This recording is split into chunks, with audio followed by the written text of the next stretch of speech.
এই সুন্দর আলুর আর ডিমের রেসিপিটা আজকে আপনাদের সাথে শেয়ার করবো। আসসালামু আলাইকুম, চলে আসলাম খুব সুন্দর একটা প্রতিদিনের মতো লং ভিডিও নিয়ে। তো সবাই কেমন আছেন? আমি আলহামদুলিল্লাহ আপনাদের দোয়ায় ভালো আছি। তো এখানে হচ্ছে প্রথম ছোট ছোট লাল আলুগুলো আমি হচ্ছে এখানে এগুলো ধুয়ে নিব। এগুলো দিয়ে হচ্ছে আজকে আলু দিয়ে ডিমের তরকারি রান্না করব। তো এখানে ফ্রিজ থেকে ডিম নামিয়ে নিলাম। ডিমগুলো এখন হচ্ছে একটা পাতিলের মধ্যে নিয়ে হচ্ছে এগুলা আমি ডিম সিদ্ধতে বসিয়ে দিব পানি দিয়ে। এই পাতিলটা হচ্ছে সব কিছু সিদ্ধ করার জন্য, যার জন্য পাতিলটা একটু কালো দেখা যাচ্ছে, আপনারা কেউ কিছু মনে করবেন না। আসলে এগুলো হচ্ছে একদম আমার লাইফের প্রথম স্টার্টিংয়ে আমি যখন আমার সংসার জীবন শুরু করছি তখন থেকে এগুলো আমি এখন পর্যন্ত ইউজ করি।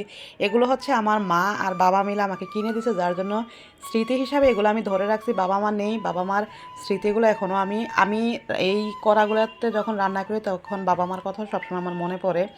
তো এখানে আলুগুলো সিদ্ধ অলমোস্ট হয়ে গেছে। আমি একটু মানে চেক করতেছি কাঁটা চামচ দিয়ে, দেখতেছি কতটুকু সিদ্ধ হয়েছে। তো দেখলাম মোটামুটি সিদ্ধ হয়ে গেছে। তারপরে আমার ডিমগুলো এখানে সিদ্ধ হয়েছে। আমার হাজব্যান্ড হচ্ছে একটু আমাকে হেল্প করতেছে, সে হচ্ছে আমার ডিমগুলো আমাকে সিলে দিচ্ছে যাতে করে কাজটা খুব দ্রুত হয়ে যায়, যেহেতু ওহির স্কুলে আজকে যেতে হবে, যেহেতু ওর আজকে হচ্ছে বাছাই পর্ব। তো এখানে আলুগুলো হচ্ছে ও আমাকে একটু মানে চামড়াগুলো তুলে দিচ্ছে খুব সুন্দর মতো। আসলে গরম গরম থাকলে হচ্ছে খুব সুন্দর মতো এগুলো উঠে যায়। তো এখানে একটা কড়াইয়ের মধ্যে এখন তেল দিয়ে আমি ডিমগুলোকে ভেজে নিব। তো যখন দেখলাম যে কড়াইটা একটু গরম হয়ে আসছে, আমাদের চুলায় অবশ্য গ্যাস নেই, যতটুকু আছে অতটুকু দিয়ে আমি রান্না বান্না করতেছি। সম্পূর্ণ ভিডিওটা দেখেন, ভিডিওটা কেমন হয়েছে অবশ্যই কমেন্ট বক্সে জানাবেন। তো এখানে হচ্ছে আমি এখন ডিমগুলো ভেজে নিচ্ছি খুব সুন্দর মতো। ডিমগুলো মানে আলতো আছেই ভেজে নিলে ভালো হয়। তো এখানে সব ধরনের মশলা আমি একটা প্লেটের মধ্যে সাজিয়ে নিছি। হলুদ, লবণ, মরিচ সব কিছু এখানে রেখে দিয়ে এখন হচ্ছে যেই তেলটার মধ্যে হচ্ছে আমি ডিমটা ভাজছি সেটার মধ্যে এখন ডিমের তরকারিটাও রান্না করব। তো এখানে সবগুলো মশলা দিয়ে দিলাম, আস্ত মানে একটু হালকা নাড়াচাড়া দিয়ে দিলাম। সবাই আসলে কম বেশ ডিম রান্না করেন বা যে কোনো সবজি তরকারি রান্না করতে পারেন, বাট আমি হচ্ছে যেহেতু ব্লগ ভিডিও আপলোড করি সেহেতু আমাকে একটা না একটা রেসিপি দেখাইতে হবে, এই জন্য হচ্ছে আমি রেসিপিগুলো আপনাদের সাথে শেয়ার করি। রান্না মোটামুটি সবাই জানেন। তো ভিডিওটা কেমন হয়েছে আবার বলতেছি, সবাই অবশ্যই কমেন্ট বক্সে জানাবেন। তো এখানে যেহেতু আলুটা আগে সিদ্ধ করা আছে যার জন্য বেশি একটা জোশ নিতে হবে না। তো এখানে আমি টমেটো আলু সবগুলো দিয়ে দিলাম একটু কষানোর পরে। তারপরে হচ্ছে এখানে আবার এখন আমি পানি অ্যাড করে দিব।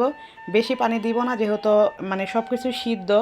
কম পানি দিলাম, কম পানির মধ্যে এখন এগুলা কম ঝোলের মধ্যে হয়ে যাবে। আর আলুর তরকারি যেহেতু একটু ঝোলটা বেশি রাখতে হবে, তা না হলে মানে আলু তো মানে ঝোল খেয়ে ফেলে, শুকিয়ে যায়। যদি ঝোল কম রাখেন তাহলে দেখবেন যে খেতে গেলে কোনো ঝোল পাবেন না। তো একটু বেশি পরিমাণে ঝোল রাখার চেষ্টা করবেন। এটা হচ্ছে আমি আমার দিক থেকে বলতেছি, জানি না কে কীরকম মনে করেন। রান্নার রেসিপি যেহেতু সবসময় দেই, রান্নার ভিডিওগুলো কেমন হয় অবশ্যই আবার বলতেছি কমেন্ট বক্সে জানাবেন। রান্না মোটামুটি শেষ, ডিমের তরকারির রেসিপি আজকে। এখানে ধনিয়া পাতা দিলেই মোটামুটি রান্নাটা আমার কমপ্লিট হয়ে যায়, এটা সবার ক্ষেত্রেই হয়।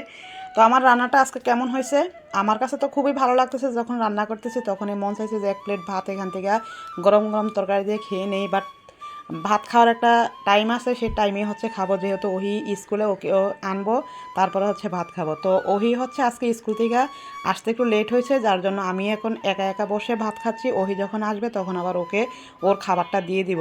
আজকে ওদের বাছাই পর্ব ছিল, বাট বাছাই পর্ব আজকে ওদের হয়নি, ওদের আজকে ক্লাস হয়েছে। কালকে ওদের হয়তো বাছাই পর্ব হবে, যদি হয় সেটা আপনাদের সাথে অবশ্যই শেয়ার করব। তো এখানে ওহি চলে আসছে, ও খাবার রিভিউ দেবো। সবার ভালো থাকবেন, আল্লাহ হাফেজ।